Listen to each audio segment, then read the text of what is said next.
Everyone, good morning. তো সকাল সকাল আজকে রেডি হয়ে গেছে। এখন অনেক সকাল বাজে, প্রায় 3:30।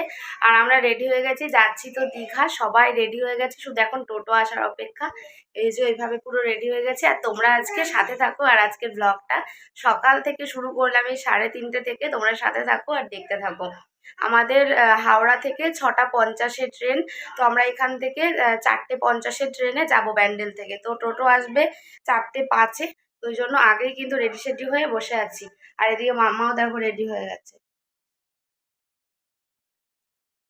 এই যে আর একজন, আমাদের সব টিমের আর একজন।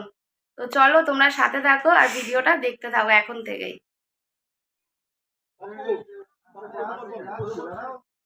নিচে রাখ, রেখে তারপরে হ্যান্ডেলটা ধর।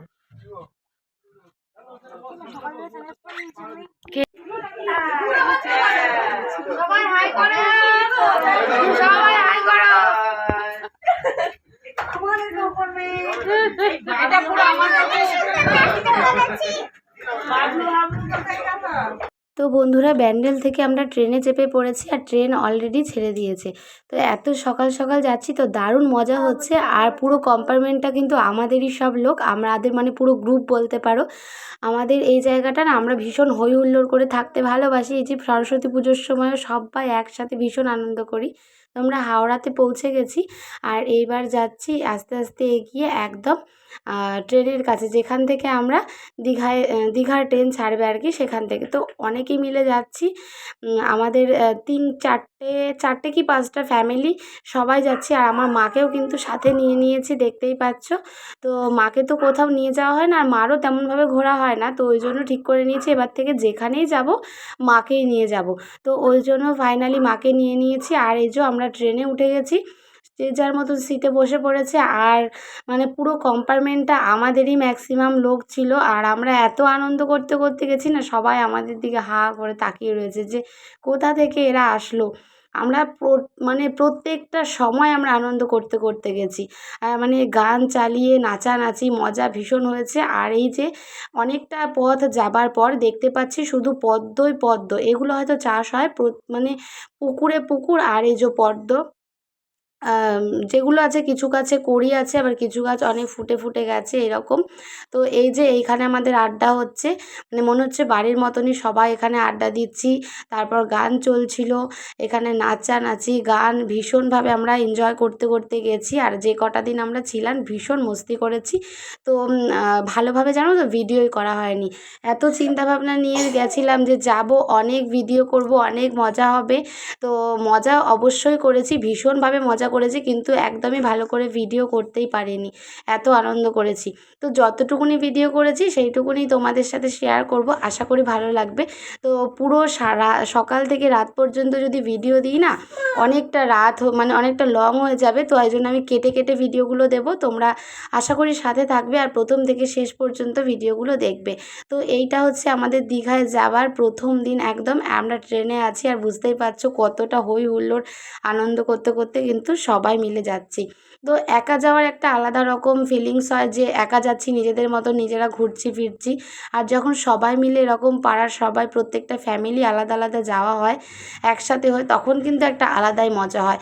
তো আমরা এতটা মজা করেছি না বন্ধুরা, তোমাদেরকে সেটা আমরা বলে বোঝাতে পারবো না।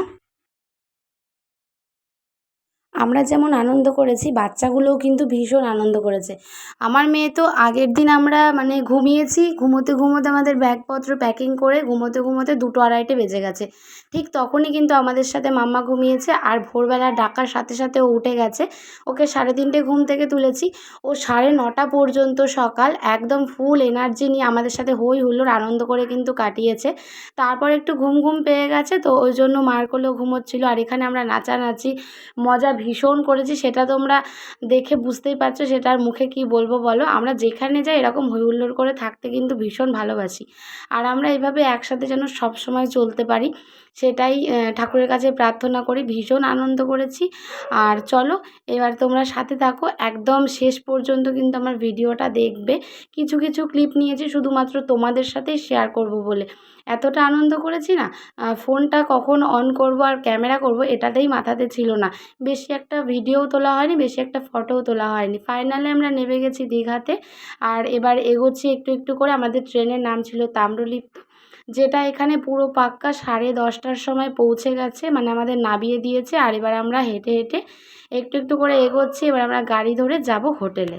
ব্যাস, দেখেছো কতটা রোদ। আর এখন বেজে গেছে পুরোপুরি 10:30। আমরা রুমে চলে এসেছি। এই যে এটা হচ্ছে আমাদের রুম। আর এবার একটু চেঞ্জ করে নেব, তারপর যাব নিচে আবার খাওয়া দাওয়া করতে। খাওয়া দাওয়া করে তারপর যাব বিচে। তো মাম্মা দেখো আবার উঠে পড়েছে, ট্রেন থেমেছে পরেও কিন্তু উঠে পড়েছে। আর এইবারে যে আমরা খাবারের দোকানে চলে এসেছি, এখানে যে যেমন খায় আর কি, কেউ খেয়েছে কচুরি, কেউ খেয়েছে পরোটা, যে যার মতন খাওয়া দাওয়া করেছে আর কি। তো আমি নিয়ে নিয়েছিলাম পরোটা। কচুরিটা আমার খুব একটা ভালো লাগে না। তো এই কচুরির সাথে তরকারি, সরি, পরোটার সাথে তরকারি দিয়েছিল ঘুগনির। তো তারপর আমরা এই যে বিচে চলে এসেছি। আর দেখো এতটা মজা করেছি, গেলবার যে এসেছি না, এবারে মনেই হচ্ছে না যে এই আমরা মানে সেকেন্ড বার এলাম। আর দীঘা এমনই একটা জায়গা, দুবার দুবার করে এসে আমার এতটা মানে ভালো লেগেছে, মনে হয় মানে যতবার ইচ্ছা ততবারই আমি আসবো।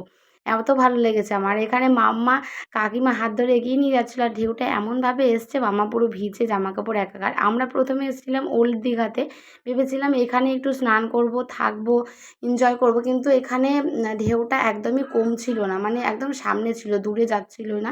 ওই জন্য আমরা আবার কিছুটা পথ হেঁটে আমরা নিউ দীঘাতে চলে গেছিলাম। কিন্তু এই যে দেখো।